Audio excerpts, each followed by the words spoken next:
toi, lui dit Jésus, prends ton lit et marche. Aussitôt cet homme fut guéri, il prit son lit et marcha. Amen. Le principe des anges, c'était 1 plus 1 égale 2. L'ange descend, l'eau est agitée, le malade se jette le premier, il sort de là, il est guéri. Mais Jésus vient avec un autre principe. Parce que ce malade rencontre celui qui est plus qu'un ange. Il lui dit 1 plus 1 égale 10. Lève-toi, prends ton lit et marche. Jésus est au-delà des limites et des principes établis. Et devant la limitation dans laquelle toi tu te trouves, il ne te dit pas, viens mon fils, je te tiens par la main, je vais t'aider à te jeter rapidement dans la piscine, tu seras le premier dans l'ange va jeter l'eau et tu sortiras guéri. Non! Il te dit, lève-toi, prends ton lit et marche. Là où ta limitation se présente, Jésus vient et il intervient. Et il intervient d'une façon où toi-même tu ne t'attends pas. Vous savez, sur le chemin de la bénédiction, la première personne à être étonnée de la bénédiction, c'est la personne qui est bénie. Quand Dieu descend et opère, le premier à rester la bouche baissée, c'est toi. Amen. Et le malade se lève. Il prend son lit. Et il marche. Il marche. Ce qui était comme une limite pour lui a été transformé en occasion pour que Jésus manifeste sa gloire. C'est ce qu'il veut faire dans ta vie. Dieu veut que nous allions au-delà de nos limites. Mais avant cela, il voudrait que tu lui dises quelque chose. Voilà pourquoi il te pose la question, veux-tu être guéri? Qu'est-ce que toi tu lui dis? Il sait très bien que tu es malade. Mais il te pose quand même la question, veux-tu être guéri? La réponse que tu donnes va lui permettre d'agir. Allons au-delà de nos limites.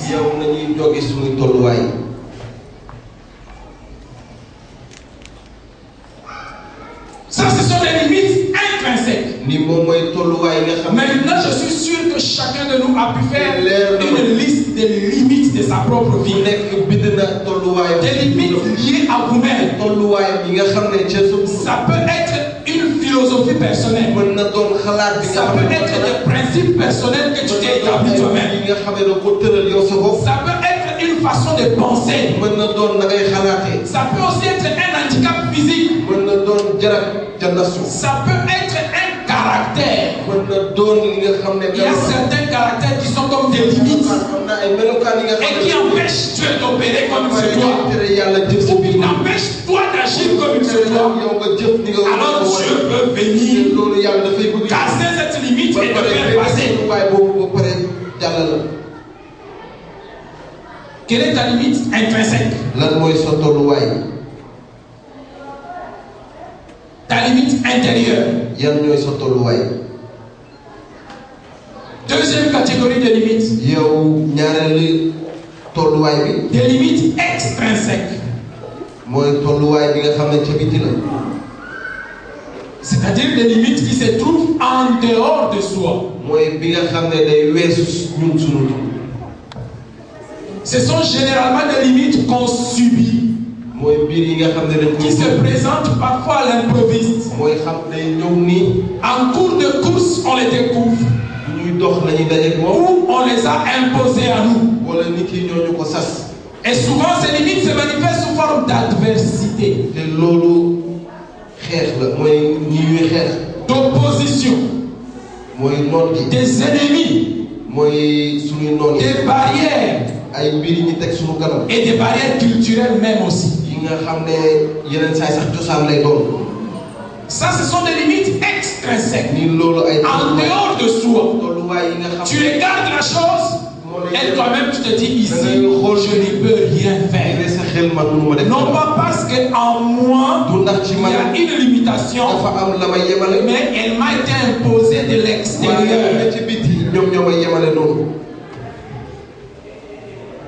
Prenons le livre de Josué. Josué chapitre 5. Versets 13 à 15.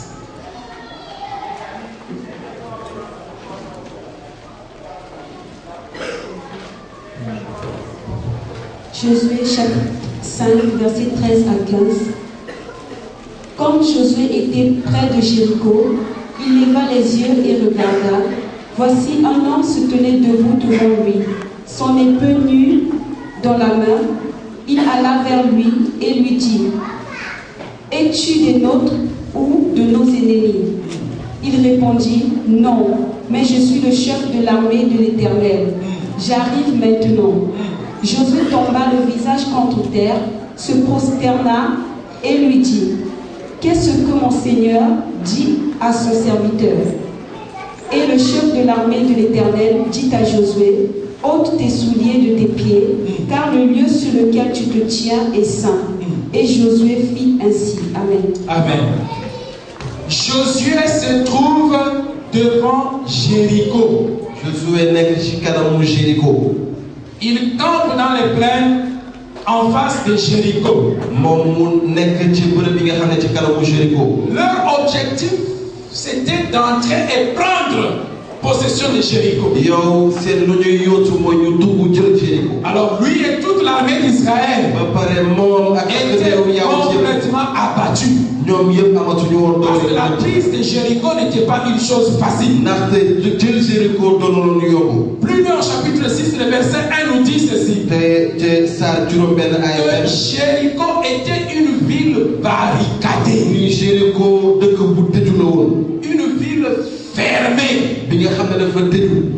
À l'époque, les villes étaient entourées de murs.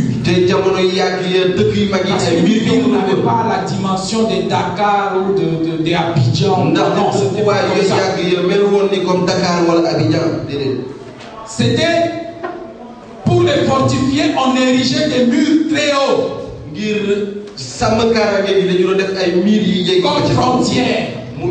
Et toute la vie de la ville s'est passée à l'intérieur de ces murs. Au-dessus des murs, il y avait des soldats en armes qui observaient les alentours et qui étaient capables d'être au courant de l'arrivée d'un ennemi. Et si jamais l'ennemi osait attaquer, à partir d'en haut, il pouvait lancer l'attaque sur l'ennemi. Et comme vous savez très bien, en termes de stratégie militaire, les sommets sont des lieux très stratégiques. Là où il y a une montagne, souvent l'armée veut occuper le sommet de la montagne. Parce que du sommet, je peux te larguer les bombes, je peux t'envoyer des missiles, je te vois très bien, je vois les coordonnées, je peux te les lancer, je peux tirer sur toi, alors que toi du bas, tu ne me vois pas très bien. Alors Jéricho était barricadé comme ça. Josué regarde Jéricho. Il regarde l'armée d'Israël. Et il se retrouve limité. Complètement limité. Mais il était limité par quoi? C'était par la force de l'ennemi qui était en face. Par la muraille de Jéricho qui était en face. Probablement qu'il voyait l'armée au-dessus des murs de Jéricho. Et c'est pendant qu'il était en train d'observer cela que tout d'un coup il voit une personne. Il voit une personne avec une épée nue entre ses mains. Et un bon soldat, Josué lui demande le mot de passe. Vous savez, dans l'armée, si tu veux te rassurer si cette personne est de votre côté ou pas, on dit mot de passe. Et chaque jour, ils renouvellent ça. Quand ils sont en embuscade, chaque jour, ils renouvellent le code. Parce que la nuit, on ne sait toujours pas si c'est celui-ci de l'autre côté ou de l'autre côté. Alors quand ils s'écoutent en embuscade, ils disent mot de passe. Alors tu donnes le code. Ok, d'accord, ils sont avec nous. Josué, un bon soldat, dit allez, donne-moi le mot de passe.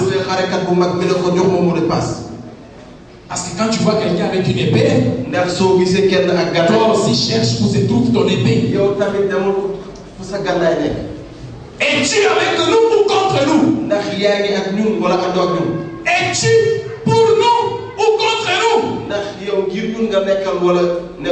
Alors cette personne que Josué voit lui donne une belle réponse. Et c'est cette réponse que je voudrais que nous puissions disséquer.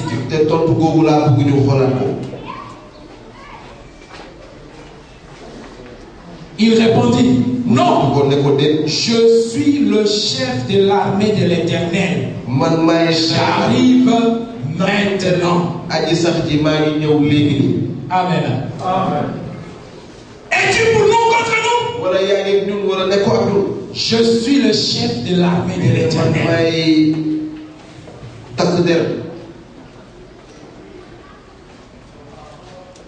Je suis le chef de l'armée de l'Éternel. Qui est le chef de l'armée de l'Éternel? On va les découvrir. Je sens que vous avez encore une hésitation. Josué pouvait se dire, il y a un ange ici. Parce que les anges font partie de l'armée de l'Éternel. Mais quand il voit la personne décline son identité. Josué se prosterne. Il se prosterne. Mais généralement, quand la Bible nous rapporte des cas où quand on se prosterne devant un ange, il fait quoi? Qu'est-ce que l'ange dit? Ah, pardon, lève-toi. Mais ici, il n'a pas dit. Il ne l'a pas dit. Josué s'est prosterné. Josué connaît la loi de Dieu. Tu ne te prosterneras pas. Vous savez ça, n'est-ce pas? Devant d'autres dieux. Se prosterner était un acte réservé à Dieu seul. C'était un acte de révérence, d'adoration. Mais cette personne ne lui dit pas, lève-toi. Au contraire, écoute ce qu'il dit.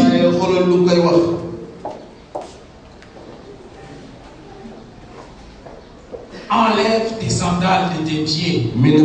Car l'endroit où tu te tiens est saint. Josué se conforma à cet ordre. Ça ne vous rappelle pas quelque chose? Moïse devant le buisson ardent. Il voit un buisson qui brûle. Il s'approche à bon curieux. Et la voix de qui? La voix de qui? La voix de Dieu lui dit, ôte tes sandales. Les lieux sur lesquels tu te retrouves est un lieu saint. Josué se retrouve limité. Et devant sa limitation, Dieu en personne vient à sa rencontre. Et là, le chef de l'armée de l'Éternel, mais ce n'est que Jésus-Christ lui-même. Josué, ça se dit Joshua. Jésus, ça se dit aussi Joshua. Joshua seul était limité. Mais Joshua plus Joshua, il devient illimité. Je suis le chef de l'armée de l'Éternel. Et quand nous traversons verset 6, maintenant il reçoit les instructions stratégiques pour pouvoir affronter Jéricho, pour pouvoir dépasser les limites, franchir les limites de Jéricho. Et il reçoit une stratégie qu'il n'a jamais entendue dans toute sa vie de guerrier. Parce que Josué c'était un général, un commandant. On lui donne une stratégie de lui dire, prenez les gens, tournez, chantez, poussez des cris, et les cris vont tomber. Non, ça il n'a jamais entendu. Dans toute sa carrière militaire, il n'a jamais entendu cela. Je veux te dire ce matin, devant les limites extérieures qui se présentent devant toi, Dieu fera jaillir une solution dont personne n'a jamais entendu parler. Et ta délivrance viendra de là où toi tu ne t'attends pas. Mais mieux, ta délivrance viendra de là où tes ennemis ne s'attendent pas. Jéricho ne pouvait pas s'attendre seulement en contournant la Bible. Seulement en contournant la Bible. Et le dernier jour poussait des cris de chant. Non. Vous ne pouvez pas croire à ça. Justement, c'est comme ça que Dieu opérera. Là où les gens ne croient pas, c'est là que Dieu manifestera sa gloire. Mais il faut que toi tu y crois. Dès l'instant où cet homme a donné l'ordre à Josué d'ôter les chaussures, la Bible dit que Josué se conforma à cet ordre-là. Je suis sûr qu'à toi aussi, Dieu sera en train de donner des ordres afin de pouvoir aller au-delà des limites de ton existence. Mais il attend de toi que tu te conformes à ces ordres-là. Quand tu te regardes seul, tu es limité devant la situation. Mais toi et Jésus, vous êtes illimités devant la situation. Parce qu'avec Jésus, nous constituons la majorité absolue. Et là, le potentiel d'énergie que nous avons avec Jésus, ça dépasse l'énergie d'une bombe atomique. Mais ça va opérer que si toi tu y crois. Est-ce que tu y crois? Est-ce que tu crois que le chef de l'armée de l'Éternel est de ton côté? Est-ce que tu crois que Dieu est capable de te donner des stratégies qui vont au-delà de la pensée des hommes? Jusqu'à ce qu'on puisse appeler cela de la folie. Quand les militaires de Jéricho étaient en train de voir ces gens tourner,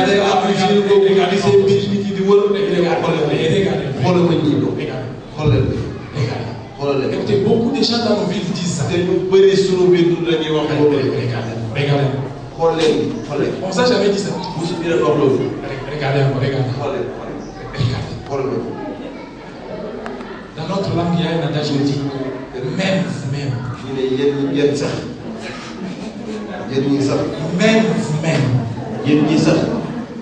Dans ta langue, on dit comment?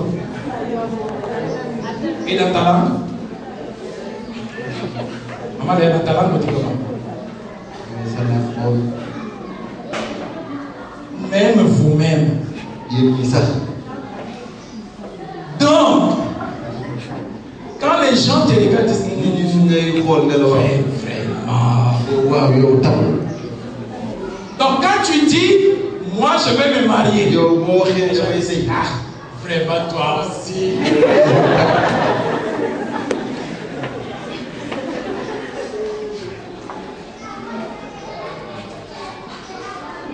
Il faut les regarder et leur dire ceci. Seul, je suis limité.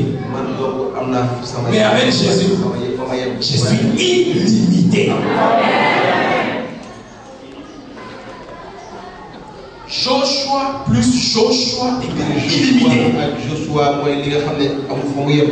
Josué venait de rencontrer le super Josué. Et le super Josué est là pour toi aussi. Parce qu'il a dit, voici, je ne t'abandonnerai pas. Je ne te délaisserai point. Il est avec toi. Amen.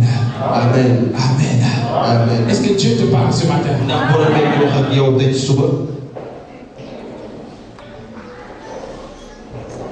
Il faut savoir affronter l'obstacle qui se présente devant nous. Mais cette limite extrinsèque peut aussi être des barrières culturelles. Nous sommes dans le livre de Jean, chapitre 4. C'est un long texte de 4 à 26. Vous le connaissez très bien. Mais je vais juste le paraphraser.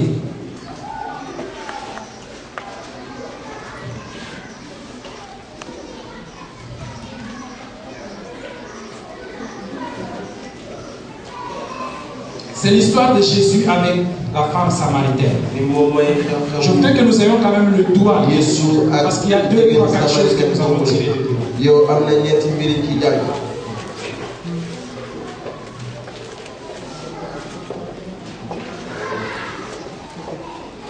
Jean 4, à partir du verset 4.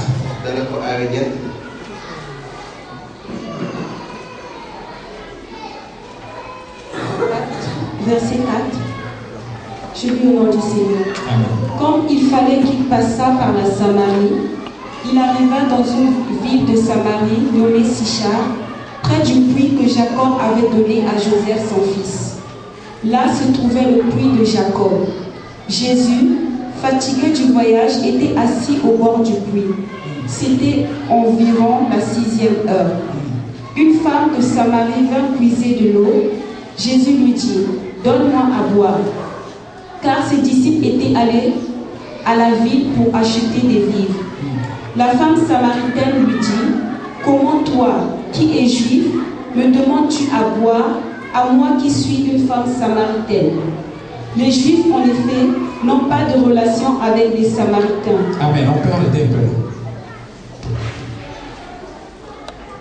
Jésus se trouve donc devant ce puits-là. Et il y a une femme samaritaine qui vient. À l'époque, les Juifs, effectivement, n'avaient pas de rapport avec les Samaritains. Alors, la femme vient.